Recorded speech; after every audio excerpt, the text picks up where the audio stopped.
വയനാട് മാനന്തവാടി 5-ാം മൈലിൽ സ്കൂൾ വിദ്യാർത്ഥിയെ ഒരു സംഘം വിദ്യാർത്ഥികൾ മർദ്ദിക്കുന്ന ദൃശ്യം പുറത്ത്. 3 ദിവസം മുമ്പുണ്ടായ അക്രമത്തിന്റെ ദൃശ്യങ്ങളാണ് പുറത്തുവന്നത്. വിദ്യാർത്ഥിയെ കെട്ടിടത്തിലേക്ക് കൊണ്ടുപോയി മർദ്ദിക്കുകയാണ്.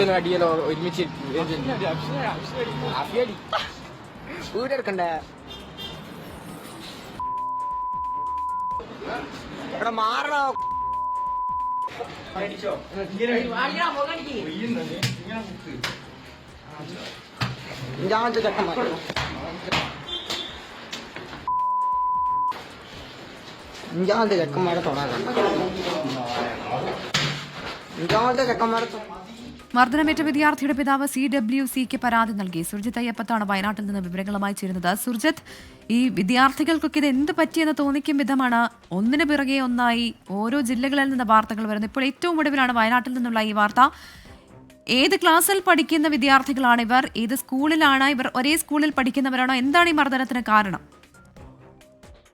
പ്രവിത, നിയമപരമായ പ്രശ്നമുള്ളതിനാൽ ഇവരുടെ സ്കൂളിന്റെ ഉൾപ്പെടെ ഐഡന്റിറ്റി പുറത്തുവിടുന്നതിൽ നിയമ തടസ്സമുണ്ട് എന്നുള്ളതുകൊണ്ട് ഈ സ്ഥലം വരുന്നത് 5-ാം മൈൽ എന്ന് പറയുന്ന പ്രദേശമാണ്. 5-ാം മൈൽ എന്ന് പറയുമ്പോൾ പനമരം പോലീസ് സ്റ്റേഷൻ ലിമിറ്റിൽ ഉൾപ്പെടുന്ന പ്രദേശമാണിത്. ഇവിടെയാണ് 3 ദിവസം മുമ്പ് ഇത്തരത്തിലൊരു സംഭവം ഉണ്ടായത്. ഈ മർദ്ദനമേറ്റ വിദ്യാർത്ഥി മറ്റ് ജൂനിയർ വിദ്യാർത്ഥിയെ മർദ്ദിച്ചു എന്നുള്ള ആരോപണം ഉന്നയിച്ചുകൊണ്ട് ഈ കുട്ടിയെ ആക്രമിക്കുകയായിരുന്നു എന്നുള്ളതാണ് പറയപ്പെടുന്നത്. എന്തായാലും 5-ാം മൈലിൽ ഒരു ടെക്സ്റ്റൈൽ ഷോപ്പ് കെട്ടിടത്തിന്റെ മുകളിലേക്ക് ഈ കുട്ടിയെ കൂട്ടിക്കൊണ്ടുപോവുകയാണ്. ഒരു സംഘം 5 പേരടങ്ങുന്ന സംഘമാണ് കൂട്ടിക്കൊണ്ടുപോകുന്നത്. ഇതിനുശേഷം ക്യാമറ ഓണാക്കി, ഫോണിലെ ക്യാമറ ഓണാക്കി മുഖത്ത് അടിക്കുന്ന ആ ദൃശ്യം പകർത്തുകയാണ്. ആ ദൃശ്യം പകർത്തുമ്പോൾ ആ മുഖത്തടിക്കട എന്നത് കൃത്യമായ രീതിയിൽ തന്നെ ആക്രോശിക്കുന്നുണ്ട്. അതോടൊപ്പം തന്നെ ക്യാമറ ഓണാക്കട എന്നും ആക്രോശിക്കുന്നുണ്ട്. അങ്ങനെ ക്യാമറ ഓണാക്കി ദൃശ്യം പകർത്തി അത് പ്രചരിപ്പിക്കുന്ന വിധത്തിലേക്ക് കാര്യങ്ങൾ മാറി എന്നുള്ളതാണ് ഏറ്റവും പ്രധാനപ്പെട്ട കാര്യം.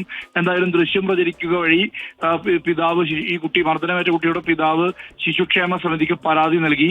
ഈ പരാതിയുടെ അടിസ്ഥാനത്തിൽ ഇത് വെള്ളമുണ്ട പോലീസിനാണ് ആദ്യം ശിശുക്ഷേമ സമിതി ഈ റിപ്പോർട്ട് തേടിക്കൊണ്ട് അത് കേസ് കൈമാറിയത്.